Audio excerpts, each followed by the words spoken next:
Setelah Prabowo Subianto mundur dari proses Pilpres 2014, masihkah kubu Capres nomor urut 1 itu punya hak menggugat ke Mahkamah Konstitusi?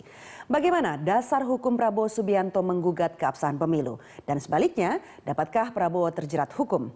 Ikuti perbincangan bersama Jimli Asyidiki, pakar hukum tata negara yang sekaligus merupakan Ketua Dewan Kehormatan Penyelenggara Pemilu.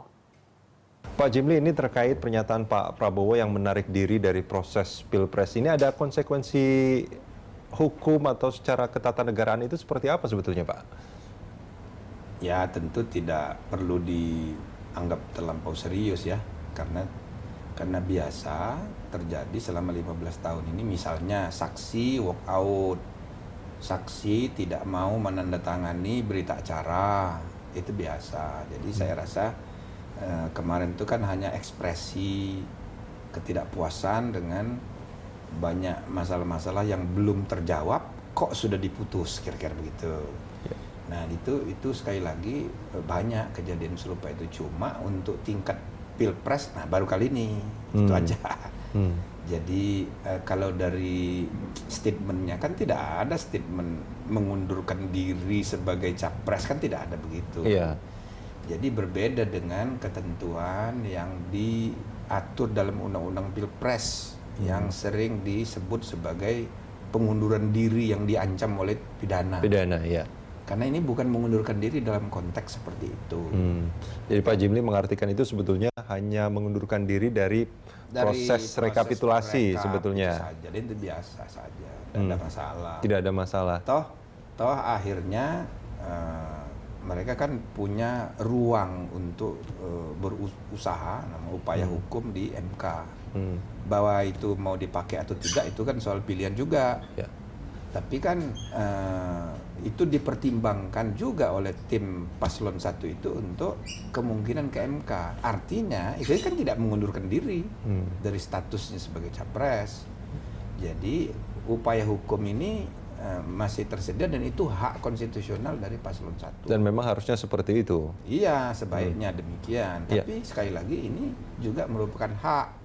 Hak itu kan bisa dipakai, bisa juga tidak, tergantung kemuliaan seperti apa yang mau kita capai, gitu. Kemuliaan maksudnya seperti apa, Pak? Misalnya kalau kita anggap ya sudahlah, kita ini kan baru pengalaman pertama kayak begini, pemilihan dengan 2 pasangan calon sama kuat.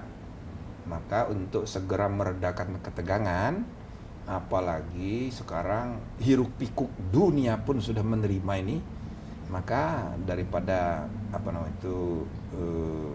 sia-sia gitu ya, dan lagi pula kita perlu mempercepat usaha peredaan ketegangan, maka ya kalau ini diterima dengan ikhlas kan baik. Tetapi itu kan soal pilihan. Bukan berarti kalau ini diteruskan, dimanfaatkan upaya hukum, itu tidak sama mulianya. Itu sama baiknya, sama mulianya. Upaya hukum yang disediakan itu memberi kesempatan setidaknya 30 hari lagi. Kalau di KPU kemarin perdebatannya itu terbatas cuma 3 hari. Nah, kalau dibawa ke MK yang memang konstitusi menyediakan jalan konstitusional untuk itu, maka harus kita lihatlah upaya hukum itu bukan hanya lihat dari segi hasil menang kalah. Ya, proses peradilan itu harus kita lihat juga sebagai ya proses. Proses bagaimana mengelola perasaan umum. Soal menang kalah belakangan. Ya kan? Tapi bukan berarti hanya sekedar. Jadi tim sukses juga harus berusaha dengan maksimal untuk membuktikan tuduhannya. Dan sekaligus bagi KPU sebagai penyelenggara ini peluang juga untuk dia klarifikasi. Daripada memelihara ketidakpercayaan 5 tahun, lebih baik beri kesempatan 30 hari secara terbuka, biar clear semuanya. Dia akan membela diri. Mana yang dituduh, misalnya yang di Papua, apa masalahnya, apa solusi yang sudah dilakukan pada tahap-tahap sebelum di KPU pusat, provinsi bagaimana penyelesaiannya, itu harus diungkap.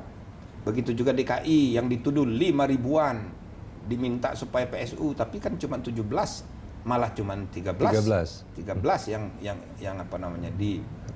yang terbukti, dan semuanya dimenangkan oleh Jokowi.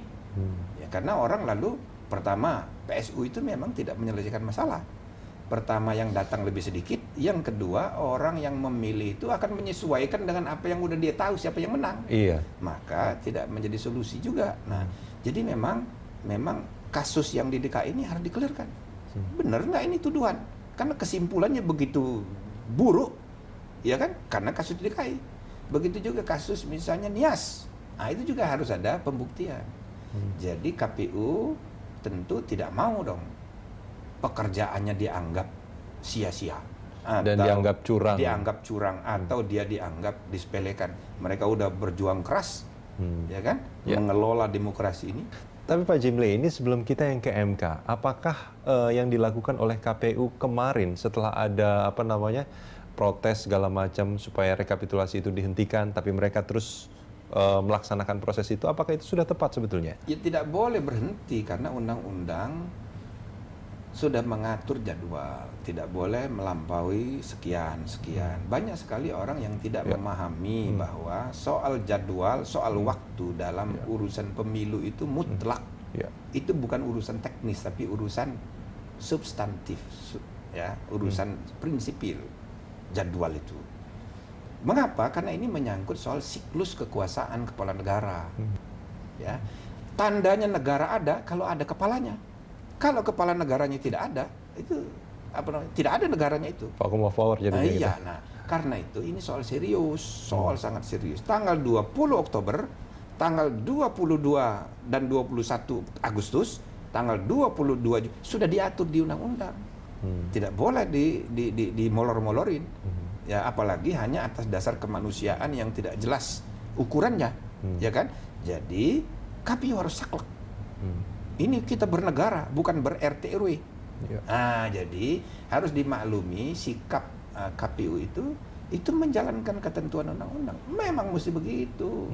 Artinya kalau misalkan KPU justru mengakomodir protes mereka, KPU itu bersalah secara Bisa undang-undang. salah. Sebab jangan dikira perdebatan karena ini kan menyangkut dua pihak. You beri 1% ke sini, ini berkurang 1%. Anda jamin ini akan terima? Iya dah, monggo. Begitu? Tidak. Gitu. Jadi ketegasan pemimpin diperlukan. Gitu. Jadi saya hanya menyampaikan, marilah kita berpikir jauh ke depan, berpikir kepentingan yang lebih luas, bangsa gitu. Dan memang mekanisme demokrasi kita ini memang sulit diharapkan sempurna. Kompleksitas bangsa kita ini kan rumit. Tapi kalau dibandingkan dengan perjalanan sistem demokrasi dari pemilu ke pemilu, sekarang banyak sekali kemajuannya di Pilpres sekarang ini. Ya, kita harus hargai banyak kemajuan yang lebih baik, apalagi dibandingkan dengan Pileg kemarin. Jauh sampai sekarang ini kami masih ada ratusan yang belum kami periksa. Sampai Ratusan sekarang. laporan sampai sekarang. Masih ada 50 sidang lagi yang harus 50 perkara yang sedang kita sidangkan. Yang terpaksa kita tunda dulu menunggu Pilpres ini supaya tidak mengganggu.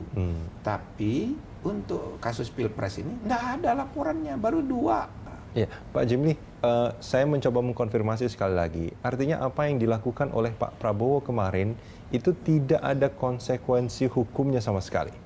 Saya lebih berpendapat seharusnya, tidak perlu senyatanya.